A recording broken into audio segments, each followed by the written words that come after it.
જય સ્વામિનારાયણ વિદ્યાર્થી મિત્રો, આપણે બોર્ડની પરીક્ષામાં પૂછાવાના દાખલાનો જ અભ્યાસ કરીએ છીએ. આની આગળ આપણે કામગીરી પ્રવૃત્તિમાંથી ઉદ્ભવતો રોકડ પ્રવાહનો અભ્યાસ કર્યો, બરાબર. હવે રોકાણ પ્રવૃત્તિમાંથી ઉદ્ભવતા રોકડ પ્રવાહના પણ બે દાખલા ગણ્યા. આજે આપણે સ્વાધ્યાયનો 19મા દાખલાનો અભ્યાસ કરીશું. ચલો, એમાં પ્લાન્ટ અને યંત્રો તમને આપેલા છે, પણ એની નીચે ઘસારો પણ તમને આપવામાં આવેલો છે. ઘસારો આપવામાં આવે ત્યારે તમારે એનું યંત્ર ખાતું બનાવવું પડે, અથવા મારી ભૂલ થઈ, તમે યંત્ર ખાતું નહીં બનાવો તો પણ બી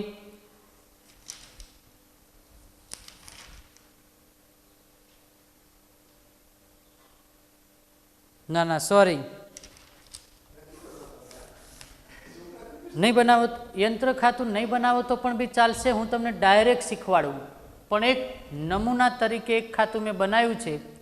આપણે એના ઉપરથી ગણતરી કરીએ. મારી ઈચ્છા એવી છે કે હું તમને ડાયરેક્ટ કેલ્સીમાં શીખવાડું, તો તમારે એક પણ ખાતું બનાવવાનું રહે નહીં. ચલો, પહેલું, યંત્રોની ઉધાર બાકી હોય તો શરૂઆતની બાકી તમારી 16,07,20,000 રૂપિયા. આખરની બાકી તમારી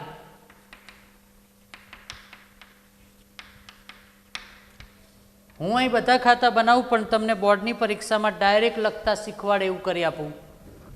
9,20,000 રૂપિયા. ચલો, ખાતું બંધ કરીએ તો 9,20,000 રૂપિયા અહીં આવે. 9,20,000 રૂપિયા અહીં આવે. ખૂટતી રકમ 2,00,000 રૂપિયા. અહીં તમે લખી શકો યંત્રની ખરીદી. આપણે વાત થઈ હતી કે ઉધાર બાજુ ખૂટતી રકમ આવે તો ખરીદી કહેવાય, અને જમા બાજુ ખૂટતી રકમ આવે તો એને આપણે વેચાણ કહીશું. તો તમે યંત્રની ખરીદી કરીએ તો પૈસા જાય, એટલે આપણે એને માઇનસમાં લખશું. યંત્ર ખરીદી કૌંસમાં લખો 2,00,000 રૂપિયા. ચલો, બીજી વાત તો કે ઘસારો. તો પેલું યંત્ર ખાતું બનાવ્યું. તમારે યંત્ર ખાતું ના બનાવવું હોય તો પણ બી હું તમને ડાયરેક્ટ શીખવાડું કે આખરની બાકી મોટી હોય તો ખરીદી સમજવાનું, આખરની બાકી નાની હોય તો વેચાણ સમજવાનું.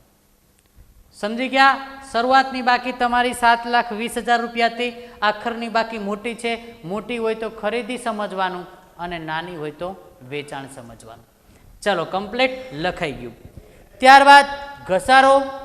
તો ઘસારો આપણે અહીં નોંધતા નથી રોકાણ પ્રવૃત્તિમાં. યાદ કરા, ઘસારાની નોંધ ક્યાં થાય છે? તો કે કામગીરી પ્રવૃત્તિમાંથી ઉદ્ભવતા રોકડ પ્રવાહમાં. તો આપણે અહીં એની ગણતરી કરવાની જરૂર નથી. પાઘડી પણ વેચાણ કે ચૂકવ્યું શબ્દ આપ્યો નથી, માટે આની નોંધ પણ ક્યાં થશે? તો કે કામગીરી પ્રવૃત્તિમાંથી ઉદ્ભવતા રોકડ પ્રવાહમાં. પછી પેટર્નમાં પણ બી કંઈ લખેલું નથી, માટે આની ગણતરી પણ ક્યાં થશે? કામગીરી પ્રવૃત્તિમાંથી ઉદ્ભવતા રોકડ પ્રવાહમાં. ચલો, રોકાણો.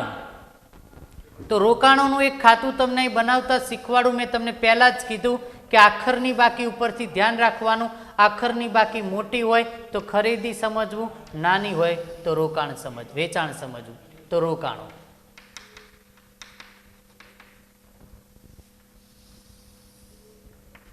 જમા, ઉધાર, વિગત, રકમ, વિગત, રકમ. ચાલો, કમ્પ્લીટ. રોકાણોની શરૂઆતની બાકી તમને આપવામાં આવેલી છે 2,70,000. રોકાણોની આખરની બાકી તમને આપવામાં આવેલી છે 95,000. 95,000. તો કે બાકી આગળ લઈ ગયા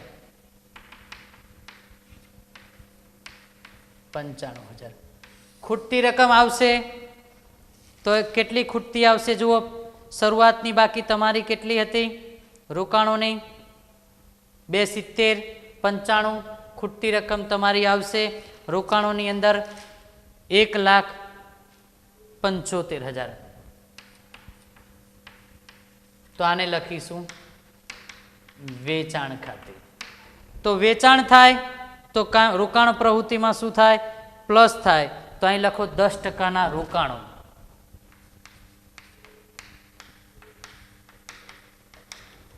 ₹1,75,000.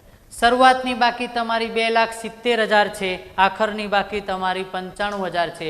આખરની બાકી નાની છે માટે વેચાણ આવે. આખરની બાકી મોટી હોય તો યાદ રાખવાનું શું આવે? ખરીદી હોય. એવું ના સમજવું હોય તો નીચે જોઈ લો. તો કે મોટામાંથી નાનું એટલે કે 17માંથી 9 20માંથી 7 20 જાય પ્લસ જવાબ આવે. પહેલા 17ના વર્ષમાંથી 16 બાદ કરો પ્લસ જવાબ આવે તો ખરીદી અને માઇનસ જવાબ આવે તો વેચાણ. આવું પણ યાદ રાખશો તો ચાલશે, પણ કોઈ એક ફોર્મુલો યાદ રાખજો. બરોબર? ચલો આગળ. સામાન્ય અનામત તો કે રોકાણ પ્રવૃત્તિમાં ના આવે, કામગીરી પ્રવૃત્તિમાં આવે. નફા નુકસાન ખાતું અહીં ના આવે, એનો પણ બી વ્યવહાર રોકાણ પ્રવૃત્તિમાં જતો હોય છે.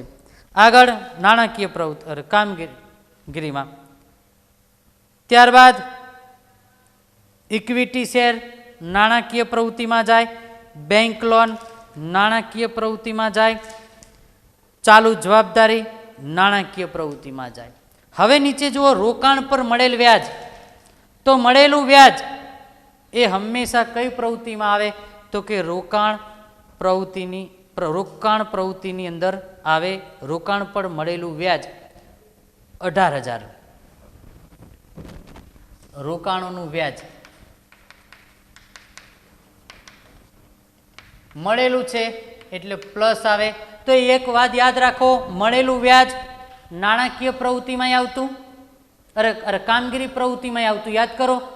તો તમને પરીક્ષામાં એક સવાલ પૂછવામાં આવે કે રોકાણ પર વ્યાજ મળેલું વ્યાજ કઈ પ્રવૃત્તિમાં લખાય? તો તેનો જવાબ તમારે લખવાનો રોકાણ પ્રવૃત્તિમાં. કઈ પ્રવૃત્તિમાં? રોકાણ પ્રવૃત્તિમાં. જ્યારે રોકાણ પ્રવૃત્તિ ના બનાવતા હોઈએ તો મળેલું વ્યાજ ક્યાં લખાય? કામગીરી પ્રવૃત્તિમાં. પણ હંમેશા મળેલું વ્યાજ એ રોકાણ પ્રવૃત્તિનો ભાગ ગણવામાં આવે છે. હવે એની નીચે બીજું એક આપ્યું છે, દેખો. વર્ષ દરમિયાન પેટર્નનું વેચાણ કર્યું.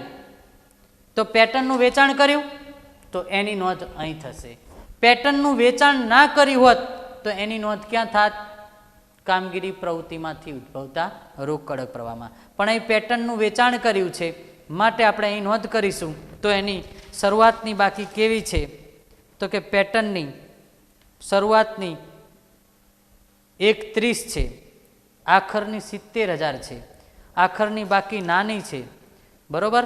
આખરની બાકી નાની હોય તો એનો મતલબ વેચાણ કર્યું છે. તો અહીં લખો પેટર્ન.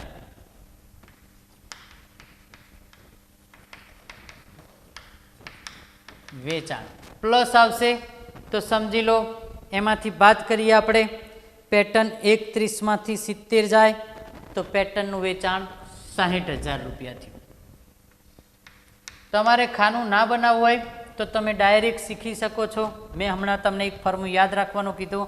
આખરની બાકી ઉપરથી નક્કી કરવાનું કે ખરીદી છે કે વેચાણ છે.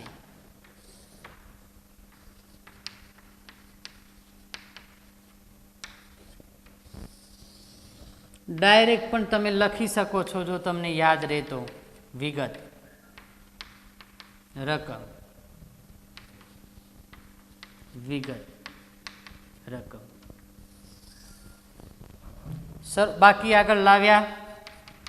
16ની બાકી દેખો. તો પેટર્નની 16ની બાકી છે 1,30,000.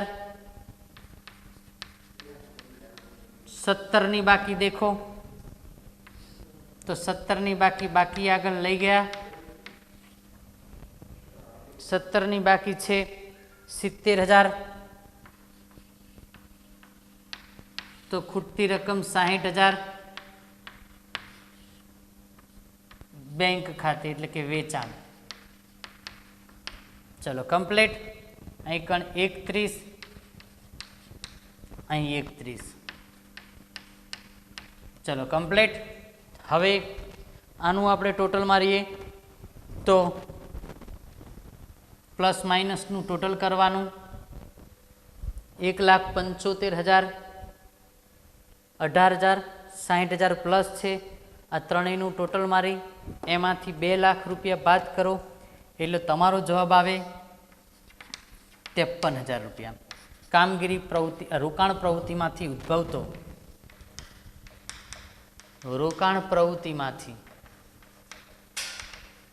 ઉદ્ભવતો ચોખ્ખો રોકડ પ્રવાહ. ચલો કમ્પ્લીટ. સ્વાધ્યાયનો 19મો દાખલો અહીં પૂરો થાય છે. રોકડ પ્રવાહ તૈયાર કરો. ડિબેન્ચર રોકાણ પ્રવૃત્તિમાં ના આવે, ડિબેન્ચર નાણાકીય પ્રવૃત્તિમાં આવે. યંત્રો તો યંત્રનું ખાતું બનાવવું, ધ્યાન રાખજો. આમાં કેમ ખાતું બનાવવું પડશે? નીચે વધારાની માહિતી આપી છે એટલા માટે. ચલો બાકી આગળ લાવ્યા. 16ની બાકી 4 લાખ.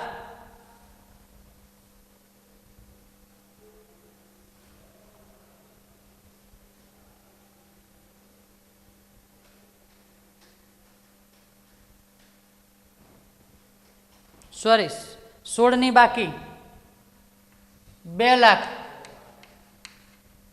આખરની બાકી 4 લાખ. હવાલા આપ્યા છે એટલા માટે હું ખાલી એન્ટ્રીઓ આપી દઉં. જમીન મકાન, જમીન મકાનમાં હવાલો પણ બી નથી, એમાંથી તમે બાદ કરો 6 લાખમાંથી 6 લાખ 0 થઈ જાય, માટે તમે એની નોંધ ના કરો તો ચાલે. જમીન મકાનમાં નથી ખરીદી કરી કે નથી વેચાણ કર્યું. ફર્નિચર, ફર્નિચર પર હવાલો છે તો આપણે એની એન્ટ્રી લખીએ. ફર્નિચરમાં શરૂઆતની બાકી 80,000, આખરની બાકી 1 લાખ. આમાં કેમ મેં બાદ ના કર્યું? વધે ઘટે હવાલા આપ્યા છે એટલા માટે વધારો ઘટાડો કરાય નહીં. પેટર્ન, પેટર્નનું કોઈ ખરીદ વેચાણ આપ્યું નથી, ને લખો તો ચાલે. પાઘડી, પાઘડીમાં પણ બી ખરીદ વેચાણ આપ્યું નથી એટલે ચાલે. પણ એક બીજી વાત કરું, 12% એક્સ કંપનીના ડિબેન્ચર, આ ડિબેન્ચર ખાલી લખે તો તમારે નાણાકીય પ્રવૃત્તિમાં જતો રહે, પરંતુ ડિબેન્ચરના રોકાણો લખ્યું છે. રોકાણો લખે એટલે રોકાણ પ્રવૃત્તિ કહેવાય, તો એની નોંધ કરવી પડશે. મેં શરૂઆતમાં કેમ તમને સમજાવ્યું કે ડિબેન્ચરની નોંધ ના થાય તો એ નાણાકીય પ્રવૃત્તિમાં થાય, પણ ડિબેન્ચરના રોકાણો કે તો એ રોકાણ પ્રવૃત્તિમાં થાય. એટલા સમજાવવા માટે મેં પહેલાં નોંધ કરી નહોતી. 12%ના ડિબેન્ચર રોકાણો.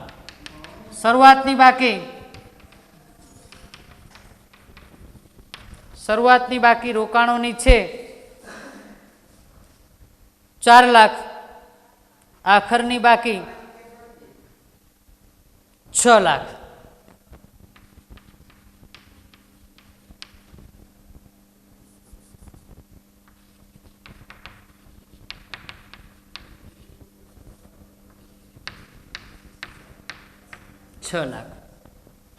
ચલો કમ્પ્લીટ.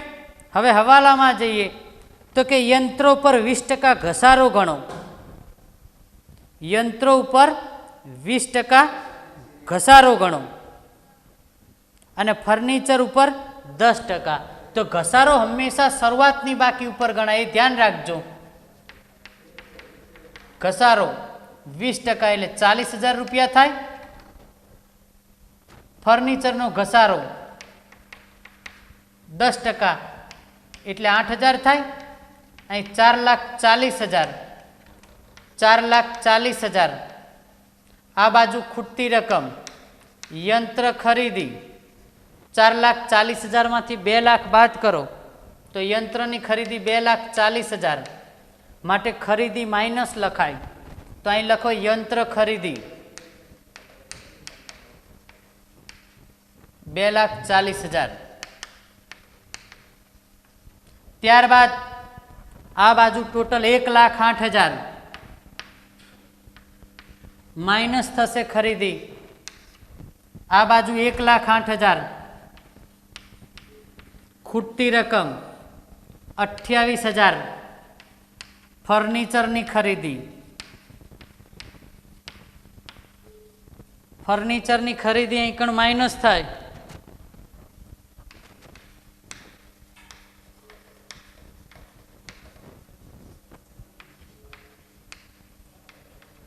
$28,000.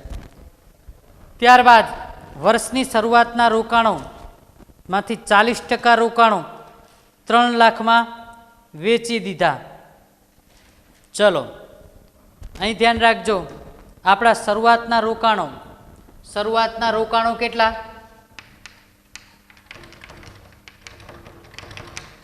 શરૂઆતના રોકાણો 4 લાખ. એના કેટલા ટકા વેચી દીધા? તો કે 40%. 40% વેચાણ 1,60,000 થાય. કયા ભાવમાં વેચ્યા? તો કે 3 લાખમાં વેચાણ કિંમત. તો નફો કેટલો થયો? 1,60,000 માંથી 3 લાખ બાદ કરો, 1,40,000 રૂપિયા.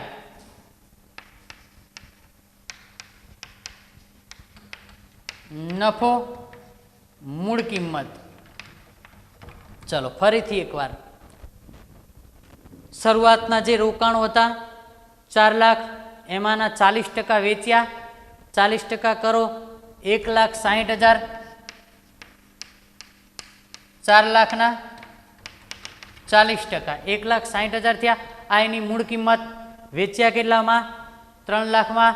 નફો કેટલો થયો? 1,40,000. તો આપણે આની એન્ટ્રી આપીએ કે રોકાણ વેચતા નફો નુકસાન થાય. સાંભળો, નુકસાન થાય તો આપણે આ બાજુ લખતા, બરોબર? રોકાણ વેચતા નફો. પહેલા રોકાણો, આ બંનેની એન્ટ્રી આપીએ.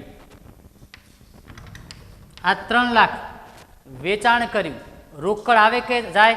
તો કે રોકડ આવે. આવે તો ઉધાર બાજુ લખો રોકડ ખાતે 3 લાખ.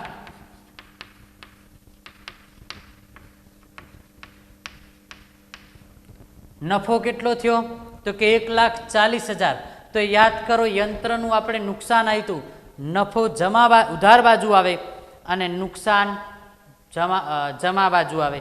તો અહીં લખો રોકાણનો નફો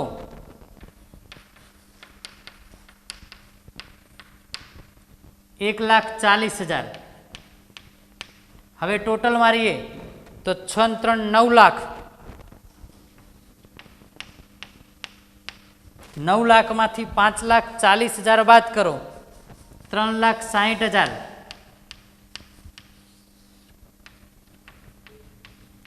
ઉધાર બાજુ ખરીદી આવે. રોકાણ ખરીદી. તો અહીં લખો રોકાણોની ખરીદી.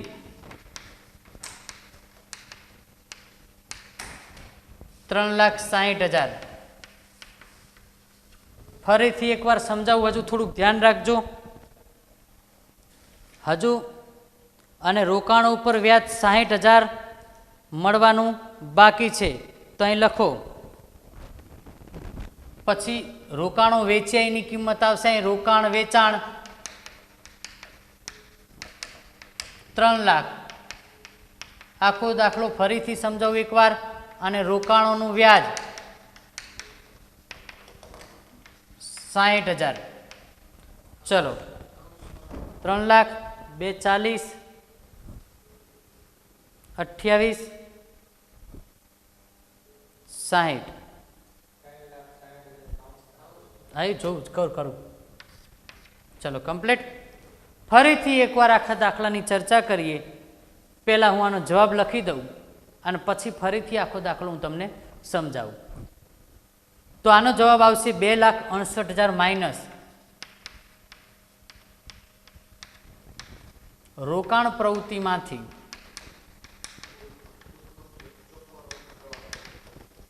ઉદ્ભવતો રોકડ પ્રવાહ.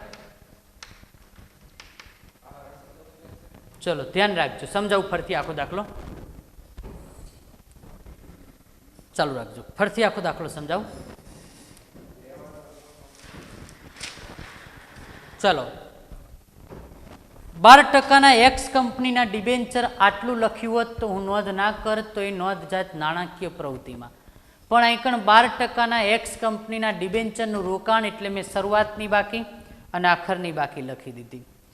ત્યારબાદ યંત્રોની શરૂઆતની બાકી, આખરની બાકી લખી દીધી. જમીનનો વ્યવહાર ના થયો કેમ કે જેટલા શરૂઆતમાં હતા એટલા જ આખરમાં હતા અને એના ઉપર આપણને કોઈ ઘસારો ગણવાનો કીધો નહોતો, માટે 0 થઈ જાય એટલે એની નોંધ થઈ નહીં. ફર્નિચરની શરૂઆતની બાકી અને આખરની બાકી લીખી લીધી. પેટર્ન અને પાઘડી એ અહીં વેચાણ કે ચૂકવ્યું શબ્દ આપ્યો નથી, માટે એની નોંધ ક્યાં થશે? કામગીરી પ્રવૃત્તિમાંથી ઉદ્ભવતા રોકડ પ્રવાહમાં. પહેલાં મેં ત્રણેય ખાતાની શરૂઆતની બાકી અને આખરની બાકીની નોંધ કરી દીધી. હવે આપણે હવાલામાં જઈએ તો યંત્રો ઉપર 20% ઘસારો, તો હંમેશા શરૂઆતની બાકી ઉપર ઘસારો ગણાય. ઘસારો હંમેશા આવા જ લખાય. 4,40,000, 440, ખૂટતી રકમ 240, ખરીદી આવી માઇનસ કર્યું. ફર્નિચર ઉપર 10% ઘસારો, ફર્નિચર 80,000 હતા, 80,000ના 10% કર્યા 8,000, 1,08,000, 1,08માંથી બાદ કર્યા 28,000, ઉધાર બાજુ ખૂટતી રકમ આવી, ખરીદી માઇનસ કર્યા.